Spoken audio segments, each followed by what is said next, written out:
Entendez? Très bien. Oui, bon, on va y aller. Ok, c'est parti. Bah, écoutez, bonjour à tous. Donc aujourd'hui, je vais vous présenter un outil qui est apparu dans Excel depuis à peu près 2 ans, mais pour un peu, vous ne le connaissez pas encore, qui s'appelle, alors en français, c'est type de données, mais type de données, effectivement, ça fait plus référence à des données, des déclarations de variables, etc. Donc je trouve que le nom n'est pas très bien choisi. Et donc c'est pour ça que je préfère l'appeler avec son onglet Data Type, et je vais vous montrer un petit peu tout ce que ce nouvel outil va changer en termes d'accès aux données directement, même depuis une base de données. Alors, je suis Frédéric Le Gouen, je suis donc MVP sur Excel, alors maintenant c'est Office et Apps, mais donc ça depuis 2010. Donc j'interviens en tant que consultant sur des problématiques donc, de tableau de bord ou de correction de macros, mais plus ça va, plus je migre en fait, je fais le travail de migration des macros VBA vers un environnement plus Power BI, donc avec du Power Query ou des mesures DAX, parce que c'est ce qui répond aujourd'hui aux besoins des entreprises. J'ai 2 blogs, donc bon, le contenu n'est pas tout à fait le même, mais il y en a un en français et un en anglais sur Excel et un petit peu plus. Donc c'est essentiellement pour le public quand même assez. Je ne veux pas dire que ce soit que pour des débutants, il y a aussi des choses quand même assez approfondies, assez deep dive, mais c'est vrai que ça couvre bon, à peu près tous les domaines, j'ai plus de 200 articles.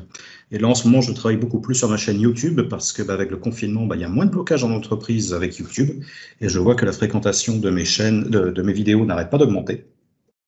Donc, ça fait un mois à peu près que je fais pratiquement une vidéo par jour.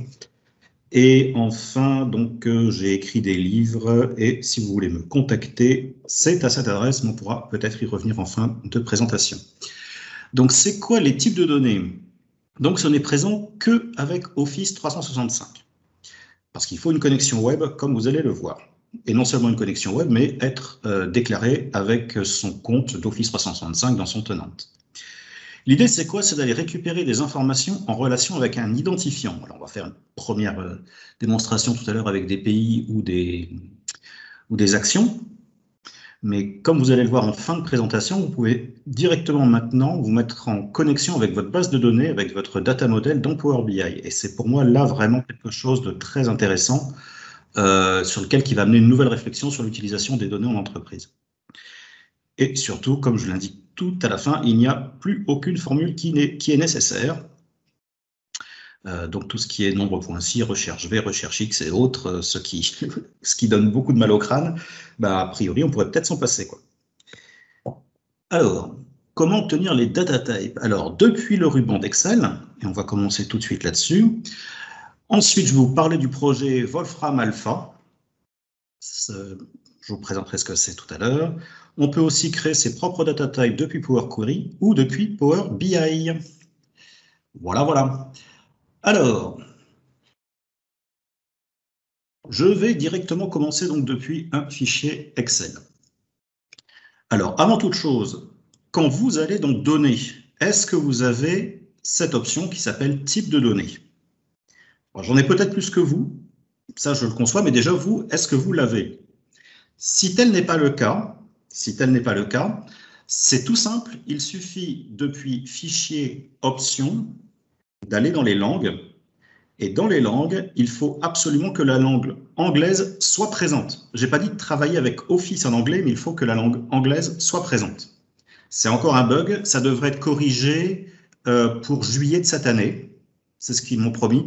Donc si vous êtes en channel semi-annuel, c'est possible que vous n'ayez pas le type de données présent dans votre ruban. Donc, juste je vous dis, pour le corriger, c'est installer d'autres langues à partir d'Office. Vous mettez l'anglais et automatiquement, vous aurez type de données qui va s'afficher. Alors, le principe, c'est quoi de type de données? Donc, je vais commencer par exemple par des pays. On va dire France, Italie, Espagne, Brésil. Et si je vous demande la population de tous ces pays, comme ça, c'est pas évident. Alors que maintenant, donc je vais insérer ces données dans un tableau. C'est pas obligatoire, mais vous allez voir, ça va être assez pratique. Allez, je vais changer de couleur, comme ceci. Alors l'idée, c'est quoi? C'est de sélectionner mes données et de faire appel justement à DataType. Et parmi les données que j'ai à ma disposition, j'ai ici des données géographiques. Alors le symbole n'est pas très visible, mais c'est un drapeau.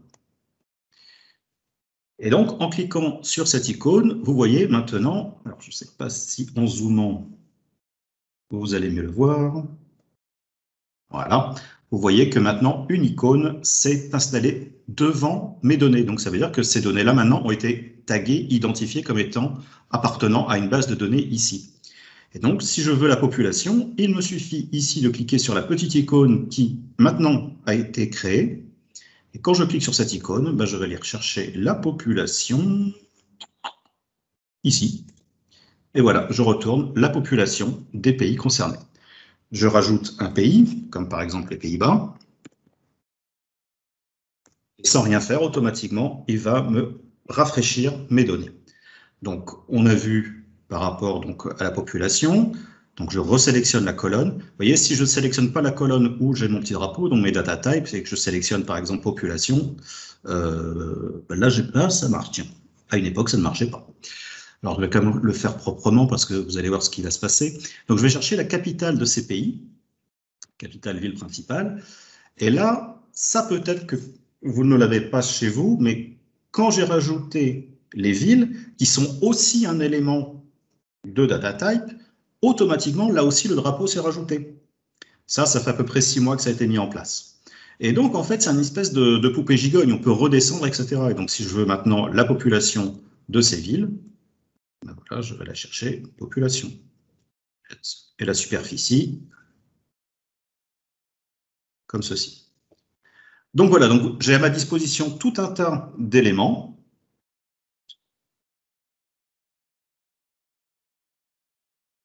Après, il y a des choses qui sont un peu... Après, je vous laisserai vous amuser avec, parce que vous voyez que ça peut être assez infini, mais il y a quand même des choses qui sont assez intéressantes. Je pense notamment pour les villes françaises. Alors, je vais faire un exemple avec la liste des communes que j'ai récupérées ici. Donc là, les communes du Var. Je copie l'adresse de l'URL. Je reviens dans Excel et je vais dans Données. Je vais ouvrir Power Query pour me récupérer les données. Alors, pour ceux qui étaient présents juste avant le démarrage de cette session, je vous ai dit que j'avais trouvé un bug cet après-midi en préparant la liste de ma démo et vous allez la voir tout de suite. Donc, transformer les données. Et la beauté donc, de Power Query pour récupérer des informations du web, c'est qu'elles sont quasiment déjà préformatées, c'est assez agréable. Je supprime juste la première ligne du haut. Voilà, et ça, je n'en ai pas besoin. C'est la dernière. Voilà, et je vais donc travailler avec ces données dans Excel. Et donc là encore, je vais sélectionner mes données et je vais appeler DataType, toujours avec des données géographiques. On peut voir que le drapeau s'est bien affiché. Et maintenant, que ce que je peux rajouter, c'est latitude et longitude. Et ça, c'est pas si anecdotique que ça, parce que justement, il y a des sociétés qui m'ont contacté où ils avaient besoin de récupérer ces informations-là pour après les traiter pour des optimisations de distance entre villes. Et voilà, tout de suite, avec type de données, toutes les données sont remontées. Alors, le petit bug, il est où? Je vais vous le montrer. C'est tout simplement la population des villes et champs. Donc, ils n'arrivent pas à les retrouver alors qu'elles sont bien présentes quelque part. J'ai fait plein de tests avec plein de villes. Apparemment, au niveau des villes, la population, le champ population a quelques soucis depuis ce matin. Donc voilà, ça c'est les types de données pour la géographie. Je vais quand même vous en montrer un autre qui était très intéressant. Je vais ouvrir une nouvelle feuille. Je vais juste prendre les États-Unis.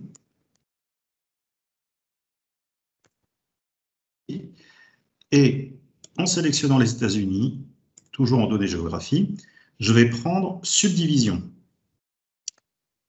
Et subdivision me retourne en fait tous les États des États-Unis.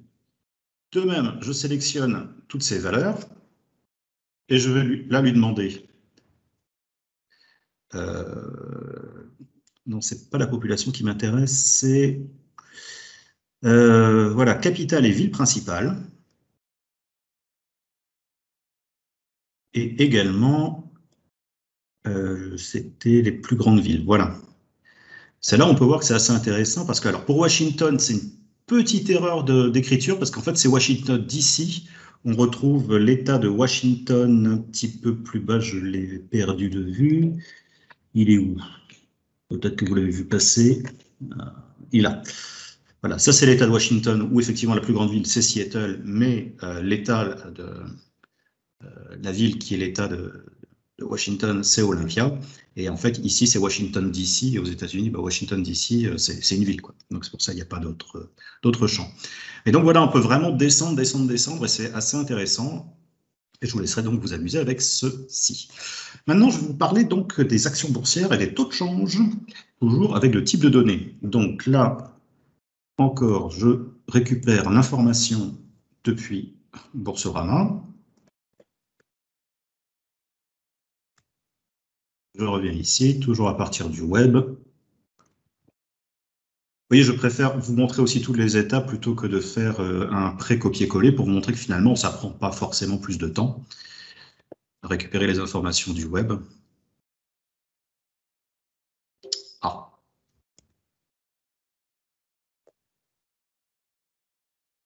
Effet démo, effet démo.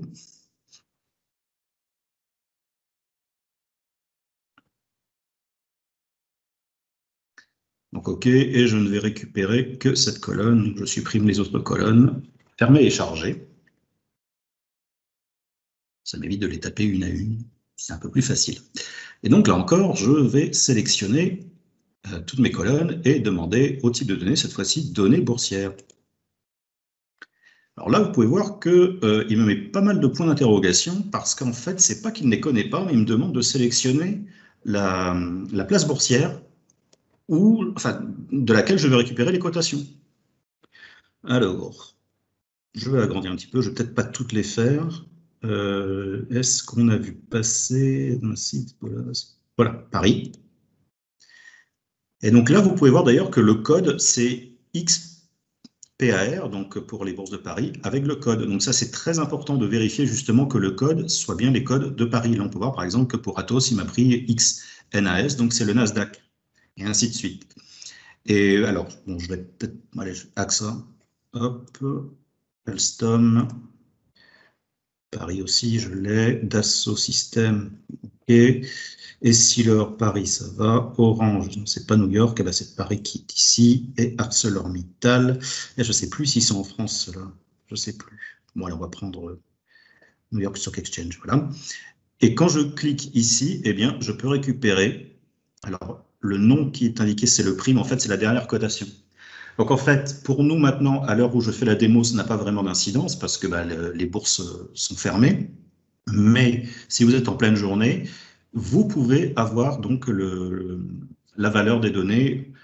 Est-ce que c'est en temps réel? Je pense que c'est une bonne question, mais comme c'est marqué ici en haut, les informations relatives au marché financier sont fournies en l'état, ils ne doivent pas être utilisées à des fins professionnelles, commerciales ou de conseil. Pour avoir discuté avec les développeurs, en fait, ça dépend des accords qu'ils ont avec certaines bourses. Je crois que le Nasdaq, ils sont en direct. Pour l'Europe, je ne sais pas. C'est vraiment du cas par cas. Autre chose qui m'a été remontée par des utilisateurs, nous en France, on travaille beaucoup avec ce que l'on appelle un code ISIN. Je vais prendre celle-ci par exemple. Et le code ISIN, c'est celui-là. Et pour l'instant, quand on saisit ce code ISIN avec le data type, il ne le reconnaît pas. Mais bon, j'ai fait remonter l'information et j'espère que ça va fonctionner. Donc voilà, donc ça c'est pour les cotations en temps réel. À titre d'information, par contre, juste au passage, vous avez la fonction historique action qui existe maintenant. Et quand vous prenez une action, on va prendre par exemple, je crois que c'est comme il faut l'écrire comme ça, XPAR 2.AIR, et vous mettez un intervalle de durée, il va vous ramener tous les cours historiques. Ça aussi maintenant, directement dans Excel, vous pouvez le faire. Valeur quotidienne, en tête, oui. Alors, je veux juste la date. On va juste faire le cours de clôture. Tac, et voilà. Et je les ai. Vous voyez, je vous remonte la formule, comment je l'ai saisie. C'est pour ça que le code ici est très, très important parce que ce n'est pas juste anecdotique pour trouver les places boursières. Ça vous permet aussi, à partir de la fonction historique action, de retrouver quelle action vous voulez. Il y a aussi autre chose qui fonctionne très bien, ce sont les parités entre les monnaies. Donc, si on fait par exemple euro-USD, USD-euro, On va faire aussi, parce que ça marche beaucoup, pareil, entre le canadien, le dollar canadien et le dollar américain. Là encore, je vais sélectionner ces informations, je vais demander les données boursières, et là, j'ai la parité également entre les monnaies à la date d'aujourd'hui.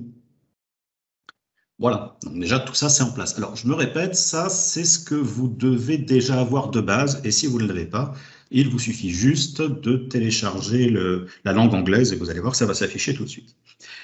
Maintenant, pour Wolfram. Alors Wolfram, qu'est-ce que c'est? Eh bien, c'est une société américaine.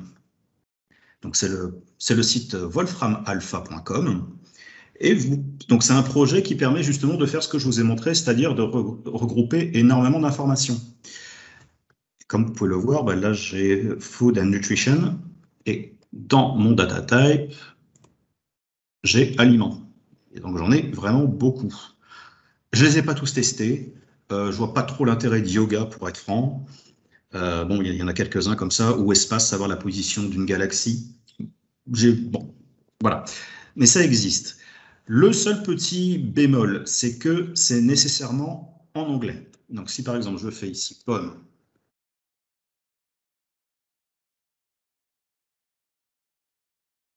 fraise, j'ai testé le meringue tout à l'heure, ça marche. Hop, je sélectionne ici ces données et je fais appel à aliments. Il n'y a qu'Emerang qui me trouve. Par contre, si je mets Able ici, je peux le sélectionner ici dans la liste. Peaches. Je crois que c'est écrit comme ça. Food et strawberry.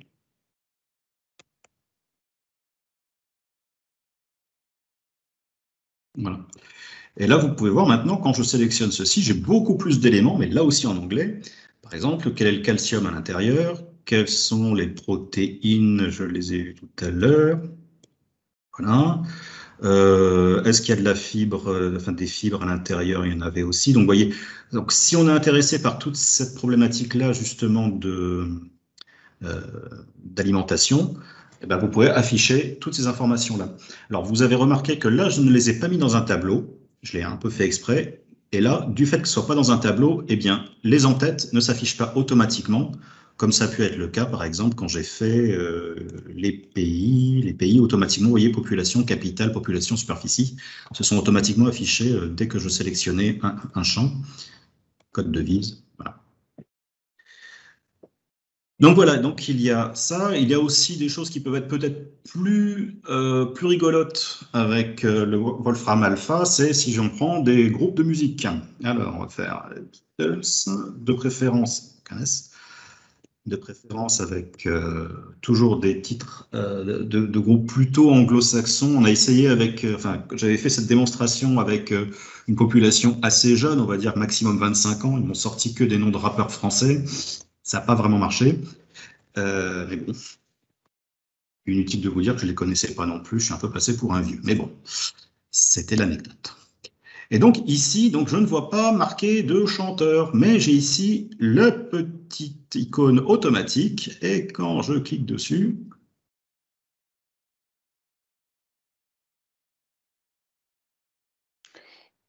Alors, j'ai dû rater quelque chose, Frédéric. Est-ce que tu peux nous réexpliquer comment tu fais apparaître en fait des nouvelles petites icônes là dans type de données à partir de Wolfram Alpha? ah ben, alors pour l'instant c'est en bêta.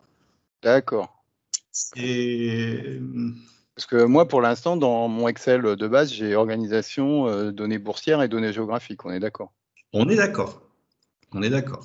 Mais Moi, je l'ai, hein, Wolfram, mais j'ai pas ajouté, j'ai pas le petit lien tout en bas. Et comment tu as fait pour le faire apparaître, Wolfram? Je sais pas. alors, encore. bah, vous savez que quand vous êtes en insider, donc Office Insider, Ok. il monte en charge régulièrement. D'abord, c'est 10% des insiders qui ont le truc. Je crois qu'aujourd'hui, on est à 50%. Ok, donc ça va arriver. Ça va arriver, ouais. Ça va arriver. Par contre, toi, tu as un lien en plus tout en bas de la. Pour importer manuellement, non? J'ai l'impression. J'ai vu que tu avais. Voilà, le autre, voilà. C'est la fin de ma démo. C'est la fin de. Attendez, parce que pour l'instant, on s'amuse, c'est rigolo, mais vous allez voir, il y a quand même des impacts et des répercussions très intéressantes dans le monde de l'entreprise. Connaissant la population qui écoute cette présentation, vous allez voir, ça va être bluffant pour vous. Mais donc, c'est juste pour terminer. Donc, même si vous avez ici des informations où il n'y a pas forcément l'icône, vous voyez, avec le petit éclair automatique, il me le retrouve. Et là, donc, on va chercher les membres du groupe. J'espère que ça ne va pas prendre trop de temps. Tout à l'heure, ça a pris des plombes. Et voilà. Donc, on a plein d'informations. Alors, les albums, je ne vous en parle même pas parce qu'ils ont référencé même les albums pirates. Donc, sur YouTube, vous avez au moins 200 lignes qui vont s'afficher.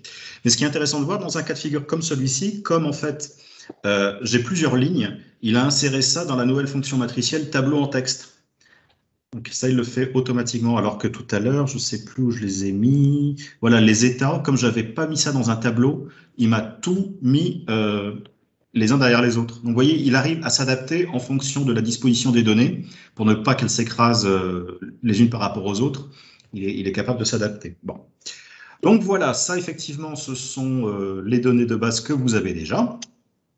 Je ne pense pas avoir oublié quelque chose. Je vérifie. Non, je pense qu'on est pas mal. Alors, voilà, je vais chercher un autre classeur Excel, ici. Donc là, effectivement, ce sont des données qui sont un petit peu généralistes et génériques, donc qui peuvent avoir un petit intérêt dans certaines recherches pour éviter de perdre du temps, comme les villes, la superficie, la population, etc. Mais il faut quand même reconnaître que c'est plus intéressant d'intégrer ça dans un cadre professionnel. Donc là, j'ai une liste vraiment fictive de produits que j'ai j'ai constitué une base de données pour mes formations et mes présentations de produits bio. Donc j'ai à peu près une soixantaine d'articles. Et l'idée, ça serait en fait de se dire, mais moi, j'aimerais bien récupérer ces informations-là un peu de la même façon que des data types, c'est-à-dire j'ai juste besoin que de mettre la référence de mon produit et d'afficher le reste. Alors ça, aujourd'hui, il y a deux solutions. Donc la première, celle que je vais vous montrer, c'est de le faire à partir de Power Query. Donc je vais toujours dans Données et je vais dans Power Query à partir de ma feuille de données. Et donc, j'ai aucune transformation à faire parce que les données étaient déjà propres. Ce que je vais faire, c'est que je vais sélectionner toutes mes données. Et ensuite, je vais dans Transformer. Et vous pouvez voir tout à droite, créer un type de données. Alors, ils l'ont traduit il n'y a pas longtemps parce qu'il y avait encore, ils l'avaient conservé en data type il y a encore 2 mois. Bon, ils l'ont traduit, créer un type de données. Et là, ce qu'il faut lui donner, c'est quelle est la colonne qui va être mon ID. Coup de bol, c'est la première. Enfin, coup de bol, j'ai travaillé pour ça, bien sûr. Et quand je le présente, en fait, tout a été réduit. Mais on peut voir ici, en cliquant sur cette icône, que je retrouve bien les colonnes masquées. Et quand je vais charger ça dans Excel, je vais appeler ça produit plutôt.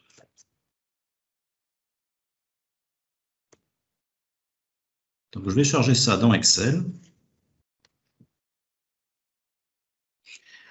Donc, effectivement, ce sont des codes, des ID qui ne sont pas très, très sexy, qui ne nous parlent pas vraiment, mais bon, dans le cas d'une vraie entreprise qui a des références pour qui ça leur parle, bon, il détecterait tout de suite ici de quoi il s'agit. Mais voilà, donc maintenant, en cliquant sur cette icône, eh bien, je peux aller chercher le nom de mes produits, la catégorie à laquelle ils appartiennent, voilà, quel est le prix actuel, etc. Voilà. Alors, c'est déjà pas mal. Je ne sais pas si vous, de votre côté, bon, on fera un tour de table à la fin, si vous l'avez déjà dans votre Power Query.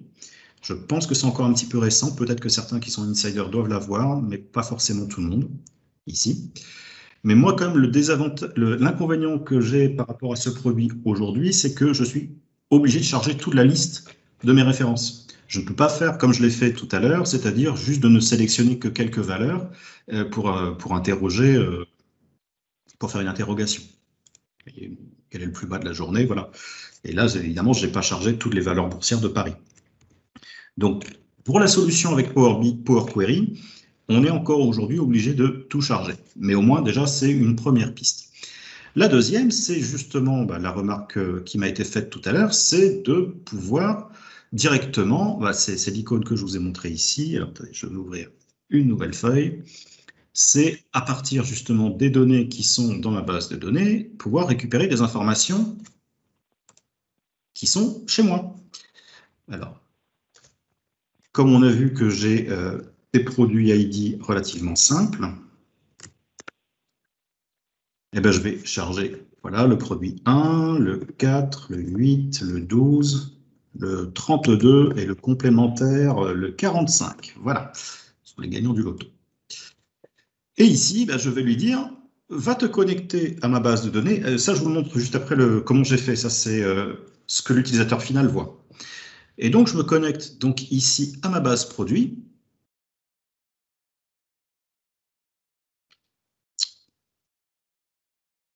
Oui, bah oui.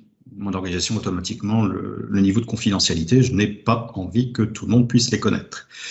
Et donc maintenant, en faisant ça, bah, je me retrouve exactement avec les mêmes colonnes qui sont dans mon data model.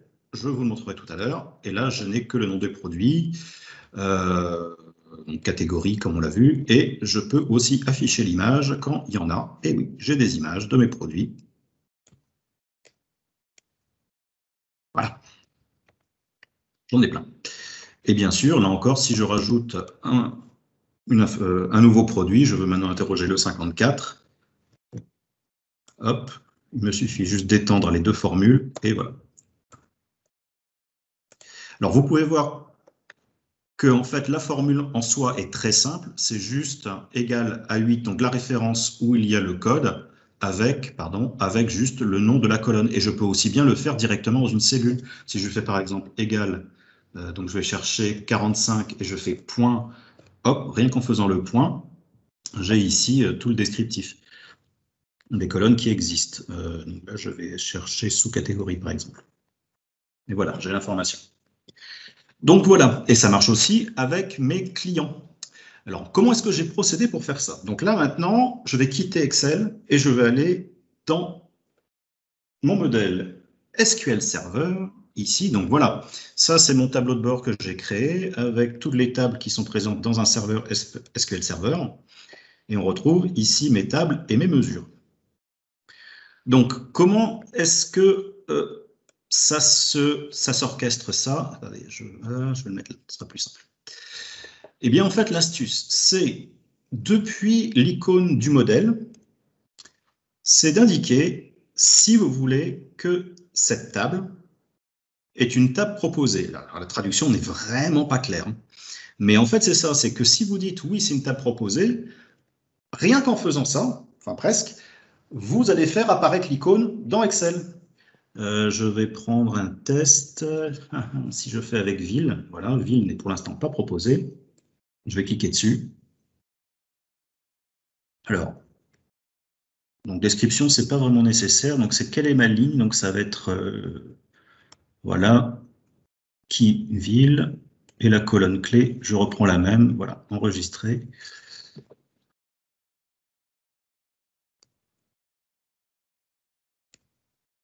Enregistrer.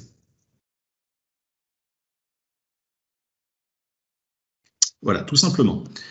Ensuite, à ce stade, qu'est-ce qu'il faut que je fasse? Bah, tout simplement, bon, j'enregistre bien sûr mon modèle et je vais le publier.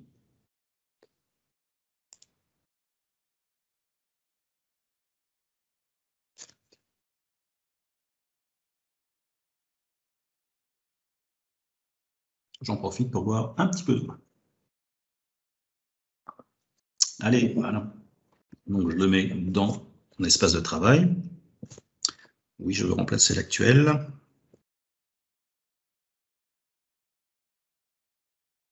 Je vais peut-être avoir besoin de fermer tous mes Excel.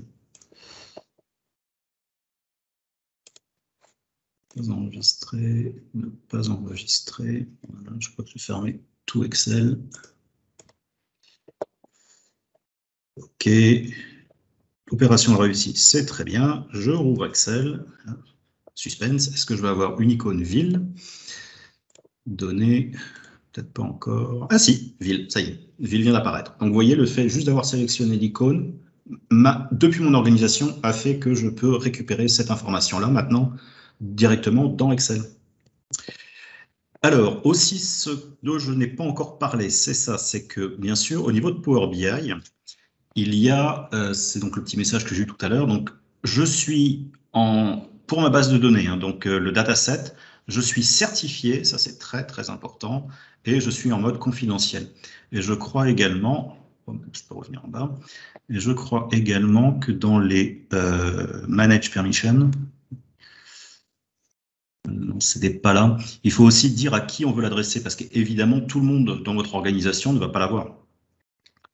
Je ne sais plus où ça se fait. Je sais plus où ça se fait. Mais je crois que c'était ici. Non. Bon, là, je reviendrai éventuellement là-dessus. Je pense que certains d'entre vous dans l'audience, là, ils savent beaucoup mieux que moi où est-ce qu'on retrouve ces settings-là. Je vous dis, je le fais pas forcément tous les jours, mais effectivement, on est obligé aussi de dire que le rapport est ouvert aux personnes à qui on l'autorise. Donc, c'est pas à toute l'entreprise non plus. Mais on peut aller plus loin. Et ça, c'est pour moi vraiment la solution d'avenir. Donc, j'ai fait un petit test tout à l'heure, c'est par rapport à mes clients. Donc, je vais cette fois-ci en tant que table et j'affiche mes clients. Attendez, voilà, clients. Alors, je me suis déjà amusé tout à l'heure à faire des mesures où, par exemple, j'ai constitué ici la date du dernier achat. Et la somme, on peut voir ici donc la mesure, et la somme, donc tout ça c'est des formules en DAX, hein, et la somme. Mais je vais en rajouter deux autres, c'est par exemple pour avoir, je voudrais savoir le chiffre d'affaires du mois dernier. Donc ça va être CA.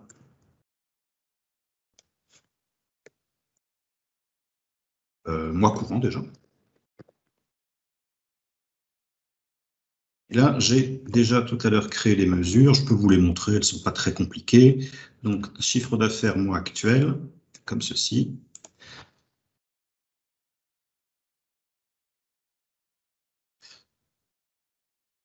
Alors, pour l'instant, tout a l'air vide, mais vous allez voir que parfois, voilà, donc quand les clients font des achats, j'ai des informations. Alors, la petite astuce, c'est ici, c'est les vides qui sont pas bons, ça va me retourner une erreur. Si par exemple, j'interroge le client 5427, il va me renvoyer l'erreur champ, ce qui est vraiment pas terrible dans un rapport Excel. Mais là, si je fais juste plus 0,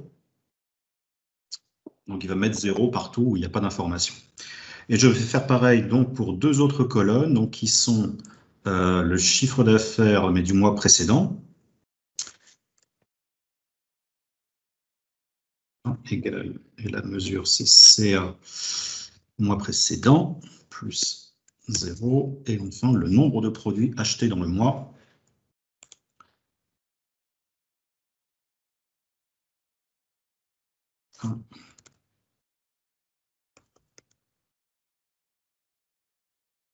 Et nombre produits mois actuel. Voilà.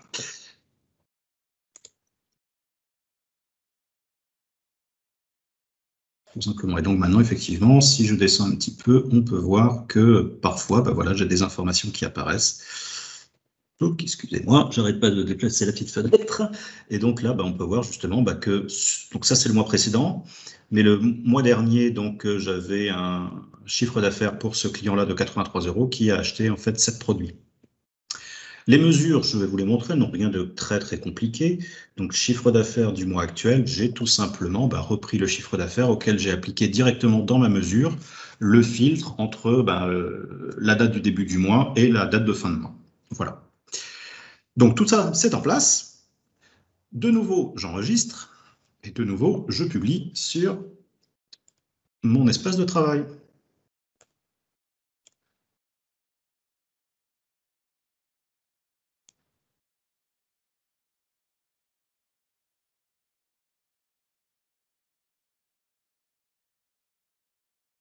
Très bien. Direction Excel. Donc, comme j'ai des clients qui vont, c'est des nombres aléatoires, ça va de 1 à 6400, je crois. Donc, on va faire aléa entre bornes. On va aller du client numéro 1 au client 6400. Et de nombres aléatoires. Hop, je transforme ça en valeur. Et donc maintenant, je vais interroger ma base client. Je vais cliquer ici. Alors j'en ai deux parce qu'en fait j'ai fait plusieurs essais, donc j'ai plusieurs data modèles, mais normalement vous en avez qu'un bien sûr. Donc je vérifie bien, c'est bien, ok, jeu de données, ah, il a disparu. Jeu de données, tableau de vente organique 2, c'est celui-là. Donc voilà, ça a été détecté. Je vais mettre ça dans un tableau pour que les en-têtes s'affichent. Donc quels sont Le nom de famille de mes clients, il est là. Quel est le prénom de mes clients? Il est là. C'était quand la date de leur dernier achat? Et ça, donc ça, c'est retourné par une colonne calculée et une mesure. Combien est-ce que ce mois-ci, ils ont dépensé? Alors, comme c'était des nombres aléatoires, je n'ai pas beaucoup de clients, mais on va changer ça tout de suite. Et le mois précédent, j'avais d'autres clients. Voilà. Donc, vous voyez que les mesures que j'ai construites dans mon modèle, je les fais apparaître maintenant dans Excel. Donc, pour moi, vraiment, le gros intérêt de la chose, c'est de proposer directement à n'importe qui dans une entreprise des solutions qui vont aller attaquer une base de données sans forcément télécharger l'intégralité de la base de données pour arriver à ce résultat. Et là, effectivement, là aujourd'hui où beaucoup de gens galèrent, il faut dire clairement avec Excel, avec des recherches V, des sommes-ci, etc.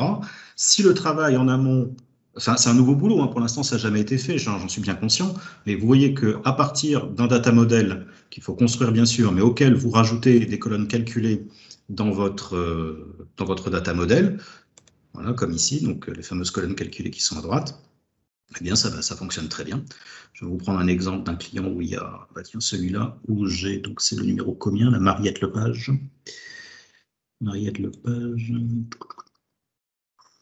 3548. Donc, si je prends celui-là, 3548. Voilà, ça marche. Il est fini. Je vais arrêter le partage de mon écran. Stop sharing. Voilà. Est-ce que ça vous a plu? Ouais, c'est nickel. Ça permet de faire plein de trucs. C'est surtout que ça ouvre un champ des possibles qui est hallucinant parce que, encore une fois, je pense que là, on peut avoir un tour de table avec beaucoup de personnes qui sont présentes dans cette réunion parce que moi, c'est vrai que j'ai plus la vision end-user et donc je sais que les gens galèrent, je le vois au travers de mes blogs et les questions. Et là, tu te dis, attends, si on fait une équipe qui vraiment réunit entre eux, vraiment que dédiée au tableau de bord, voilà, tu crées les mesures pour eux et les mecs, ils n'ont plus qu'à interroger les informations. Et voilà, il y a sécurité des données parce que de toute façon, au niveau de l'administration de Power BI, voilà, tu es obligé de mettre que c'est sécure, c'est dans ton tenante, etc. Donc, il n'y a aucune raison que ça parte à l'extérieur. N'hésitez pas s'il y a des questions dans l'audience.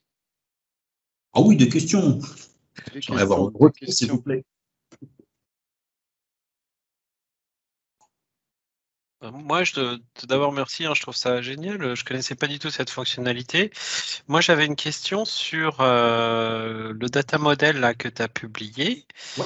Donc, en fait, c'est dans Power BI que tu publies le data model. Il est forcément SQL ou il peut être ce qu'on veut, en fait, le data model? Il peut être ce que l'on veut. Moi, je maîtrise à peu près tous les tenants comme ça de la donnée, donc j'ai préféré travailler directement depuis SQL Azure. Mais tu peux très bien le charger depuis des feuilles Excel, ouais. D'accord. Donc après, tu vas définir les colonnes, tu vas plutôt marquer une table comme étant disponible dans Excel. Et en fait, Excel, il sait que tu as Power BI, il se connecte, il se débrouille, il voit en fonction de tes sécurités les data sources auxquelles tu as accès, en fait. C'est ça. Donc c'est là, dans ma petite démo, là où je l'ai pas retrouvé, c'est comment tu définis les personnes de ton tenante qui ont accès à ton dataset ou ta data model, et seulement ces personnes-là pourront y accéder, quoi. D'accord. Et donc, évidemment, comme je travaille à la fois en tant qu'admin sur mon tenante et sur Excel, voilà, dès que je fais quelque chose, forcément ça affiche. Mais c'est vrai que c'est intéressant comme question parce que, encore une fois, c'est pas toute la société qui peut le voir, c'est seulement ceux qui ont les droits définis. Donc déjà, il faut créer le data model, ça c'est une chose. Définir la table qui peut être visible, c'en est une deuxième.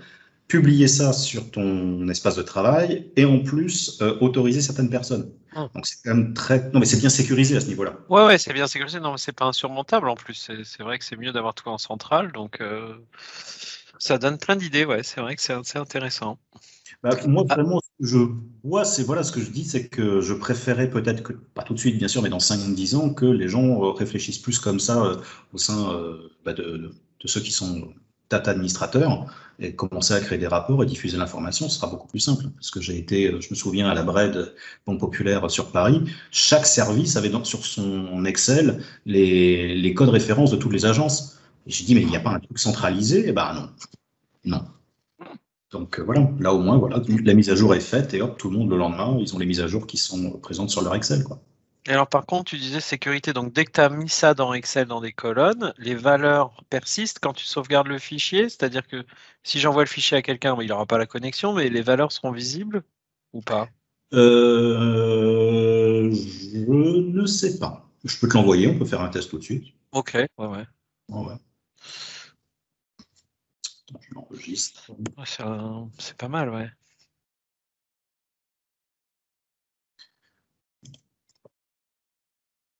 Par contre, on n'a pas de chat. Ouais, bon, c'est pas grave.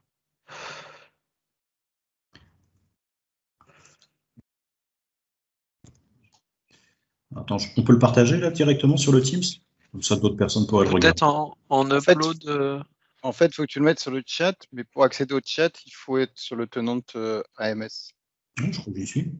Ah ouais, super. Non, mais Laurent, Ah ouais, donc du coup, s'il n'y a pas attends, accès, c'est que tu es sur ton tenant. Ouais, attends, je vais y aller. Voilà, bah, en fait, je viens de le déposer sur le chat. Ok. Donc voilà, donc oui, DataType, effectivement, c'est un projet qui est maintenant, entre guillemets, assez vieux chez Microsoft. Enfin, j'en entends parler depuis très longtemps, mais là, vraiment, il a pris un aspect professionnel très, très intéressant. Tu l'as mis sur le chat Ouais, ah bah, je vois peut-être pas. l'envoyer.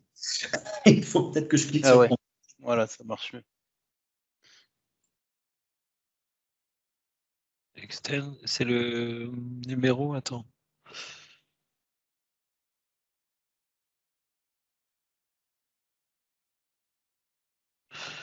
Voilà, c'est bon, je l'ai. Alors, DataType, télécharger.